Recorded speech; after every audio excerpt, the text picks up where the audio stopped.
분위기 바꿔볼게요. 이번 얘기는요. 우리 경찰이 얼마나 슈퍼맨 같은 분들인지 여실히 보여주는 사건이 벌어졌다고 합니다. 홍종성 기자님. 그렇습니다. 지난 목요일 7월 14일 오후 8시 22분쯤 경기도 남부경찰청 112 치안종합상황실로 다급한 전화가 왔어요. 아이고. 여성의 목소리였는데 네 여기는 몇 동 뭐뭐뭐 호입니다 했는데 몇 동도 잘 들리지 않았고 아이고. 호수만 들리는데 가만 생각해 보시면 지금 아파트인지 무슨 건물 이름도 없죠. 말하자면 정확한 주소가 없는 거예요. 그런 상황인데 정확히 들은 건 몇 호밖에 없는데 네. 너무 놀랍게도 정확히 28분 뒤에 오후 8시 50분에 이 경찰은 경기도 성남시 한 오피스텔에서 이 데이트 폭력 가해자 50대 남성을 체포했습니다. 어머. 바로 그 전화했던 사람은 네. 이 데이트 폭력 피해자였고 무사히 구조가 됐습니다. 이게 오늘 진짜 영화 같은 일들이 많이 펼쳐져요. 어떻게 살려주세요.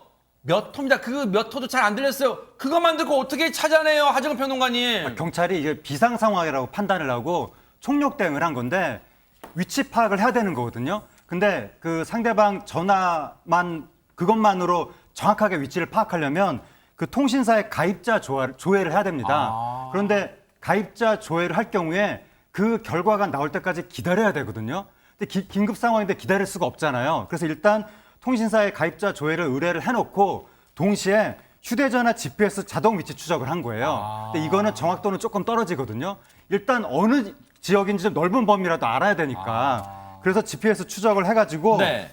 어느 지역 아파트 또는 어느 지역 오피스텔 그 정도로 넓은 범위로 이제 특정을 세상에. 해서 일단 그 지역으로 간 거예요. 서울에서 김서방 찾기 그런 거잖아요, 지금. 일단 그 지역은 이제 특정이 된 거고 네. 지역으로 간 사이에 통신사에서 가입자 조회 결과가 나오니까 아하. 더 이제 구체적으로 들어간 거죠. 네. 그러면서 인력이 많이 필요하잖아요. 네. 당시에 해당 지구대, 인접지역 지구대 해가지고 그때 가용할 수 있었던 인원들 15명을 몽땅 다 출동시켜서 세상에. 결국 사람을 구했다고 합니다. 정말 발빠른 대응 그리고 정확한 판단, 신속한 대응이 삼박자가 갖춰졌던 그런 사건에서 경기 남부경찰청 얘기 좀 들어보시고 이어가 보도록 하겠습니다.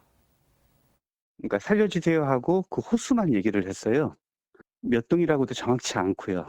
정말 위상이라고 판단했기 때문에 저희는 이런 거를 그 불안전 신고, 응답 신고라고 하거든요. 이럴 때는 코드 제로를 하고 그리고 위치 추적을 하고 또 가용 경력이 총력 대응할 수 있도록 그렇게 매뉴얼 다 되어 있어요. 일단 신속히 그 휴대폰 그 위치 추적을 했습니다. 위치 확인을. 근데 위치 확인이라는 게 그 오차 범위가 있다 보니까 정확하게 그 찾아갈 수가 없었어요. 근데 그 위치 추적된 범위 근처를 보니까 그런 아파트도 있고 저 오피스텔도 있었어요. 그래갖고 일단 두 군데로 나눠가지고 그 동시에 수색을 하라고 했죠. 그런 다음에 이제 그 신고된 전화번호 그 휴대폰 그 가입자 조회를 그 통신사를 통해서 했습니다.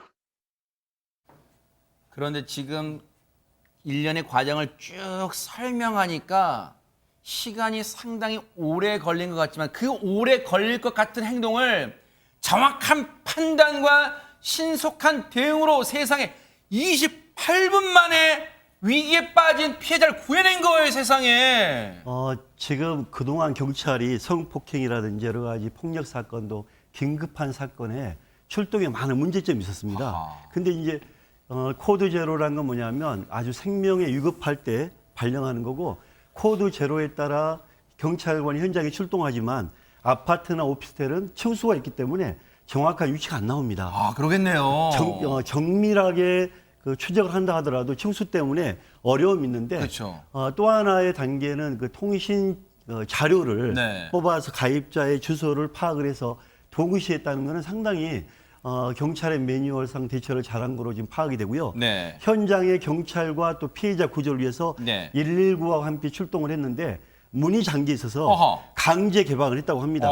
강제 개방을 하는데 네. 안방에 있던 그 폭력 남성이 소리를 듣고 안방에 들어가서 문을 잠궜는데요. 네. 이 역시 이제 문을 잠그고 버텨서 강제 개방을 하자마자 이 남자가 흉기를 들고 저항을 했다고 합니다. 세상에. 경찰관이 테이저건으로 경고를 했죠. 네. 투항해라. 그러니까 경고를 하면서 28분 만이죠. 28분 만에 네. 긴급 체포를 하게 됐는데 여러 가지 일련 과정을 보면 상당히 매뉴얼에 따라 정확하게 네. 대처를 한 걸 보고 향후 이러한 그 범죄가 많이 또 발생할 거로 생각되는데 이번 사건을 기회로 많은 전국의 경찰관들이 좀 같이 이런 그 사례를 반복해서 연습도 하고 잘 대응하면 그러네요. 더 좋겠다는 생각이 듭니다. 일단 정확한 판단과 신속한 대응이 결합됐어요. 왜냐하면 앞서 말씀해 주셨지만 그냥 통신사의 그 위치 추적은 뭐 했지만 이 사람 개인정보 관련해서 뭔가 활용할 수 있는 자료를 요청한 다음에 가만히 지구대에서 앉아 있었다고 생각해 보세요. 그 사이에 피해자는 어떠한 상황에 처할지 모르는 거잖아요. 그런데 신속하게 대응하고 요청해 놓은 상태에서 현장 갔어요. 근데 보세요. 우리가 아파트일 거라고 추정할 수 있잖아요. 쉽게. 그런데 현장은 오피스텔이었습니다. 그곳을 범위를 좁힌 거예요. 그리고 현장 갔더니 흉기로 이 저항을 했어요. 하마터면 현장에 출동한 경찰들의 신변 안전도 위협받을 수 있는 상황이었어요. 관련 얘기 들어보시고 이어가 보도록 하겠습니다. 정확한 그 주소를 찾아가서 보니까는 그 아무런 인기척이 없다 보니까 조금 위기 상황이라고 판단해가지고 그 소방과 함께 강제 개문했고 이제 그 강제 개문하는 이제 소리를 듣고서 그 범인이 이제 또 안방으로 들어가서 문을 걸어 잠궜어요.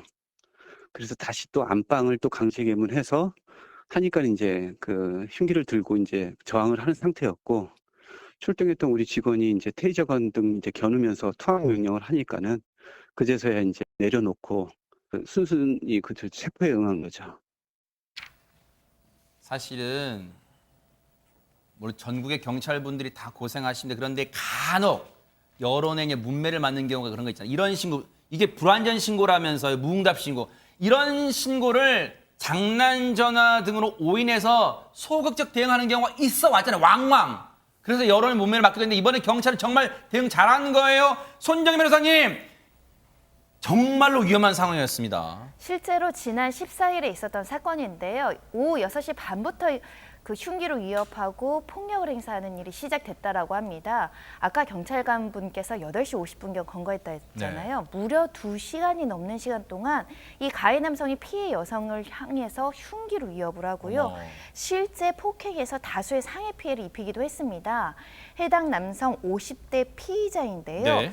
그냥 연인 관계였다라고 하고 네. 2시간에 걸쳐서 이제 폭력 행사를 했다고 네. 소위 말하는 데이트 폭력인데요. 엄중하게 처벌돼야 될 것 같습니다. 그러니까요. 경찰분의 노고에 정말로 감사의 박수를 보내드립니다.